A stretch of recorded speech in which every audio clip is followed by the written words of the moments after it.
Olha, os rumores sobre o próximo PlayStation PS6 estão pegando fogo, né? Nossa, demais. Já estão falando num console com um poder de fogo assim que pode bater de frente, quem sabe até passar, uma placa de vídeo top de PC tipo a RTX 4090. Imagina só, seria um salto em tanto. Pois é, mas ao mesmo tempo parece que a Sony tá tipo pisando um pouco no freio com o lançamento, né? Exatamente. Não tão com pressa. Então, nossa análise hoje vai mergulhar nisso aí.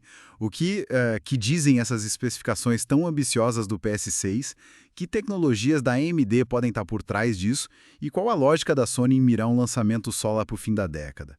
Ok, vamos tentar entender isso melhor. Bora lá. O papo mais quente é esse. O PS6 poderia ter o dobro do desempenho do PS5 Pro. O dobro. É o que dizem, né? Mas assim, como? Só dobrar teraflops não parece que chega no nível de uma 4090, né? Fica faltando coisa aí. Exato, não é tão simples. O grande pulo do gato provavelmente não viria só da força bruta, sabe? Dos teraflops puros. O ponto-chave mesmo seriam as novas arquiteturas gráficas da AMD. Talvez chamadas de UDNA ou, quem sabe, RDNA 5. Ah, a próxima geração deles. Isso. Pensa nelas como a evolução da tecnologia gráfica da AMD. O foco não é só mais poder bruto, mas tipo mais eficiência, novos recursos. São essas melhorias na arquitetura, na forma como ela trabalha, que permitiriam um ganho real bem maior que só dobrar números. Entendi. Faz mais sentido. Inclusive, essa tecnologia deve ser mais cara, né? E talvez por isso alguns rumores falam num possível PS6S, um modelo de entrada com um desempenho parecido com o do PS5 Pro, para baratear um pouco. Interessante essa possibilidade. E falando em tecnologia, né, surgiu um vazamento aí sobre um suposto chip da AMD, codinome Magnus.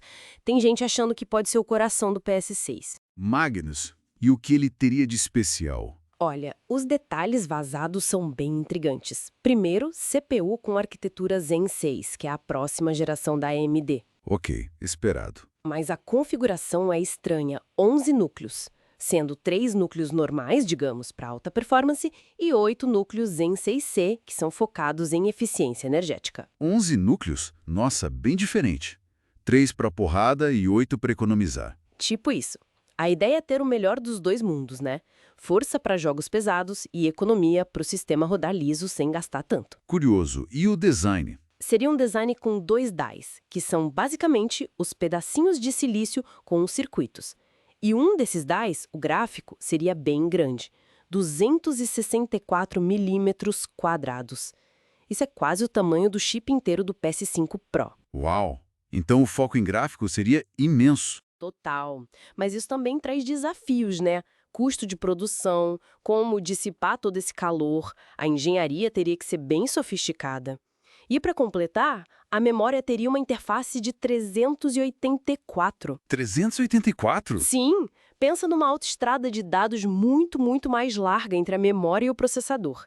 Isso é crucial para alimentar uma GPU tão potente e evitar que ela fique esperando dados, sabe? Evitar gargalos. É um recorde para consoles. Caramba! Impressionante. Mas tem um porém importante aí.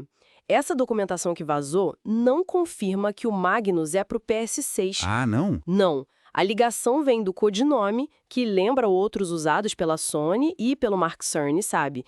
E do design super avançado.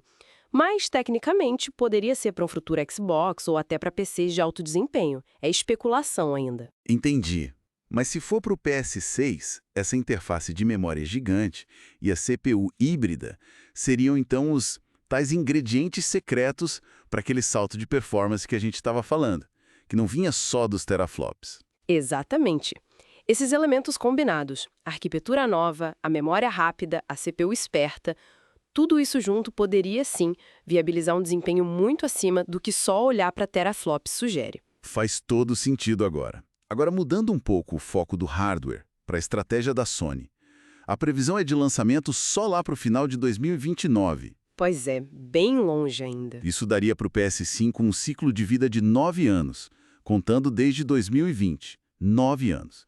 E o PS5 Pro, que deve chegar em 2026, serviria como uma ponte nesse período mais longo.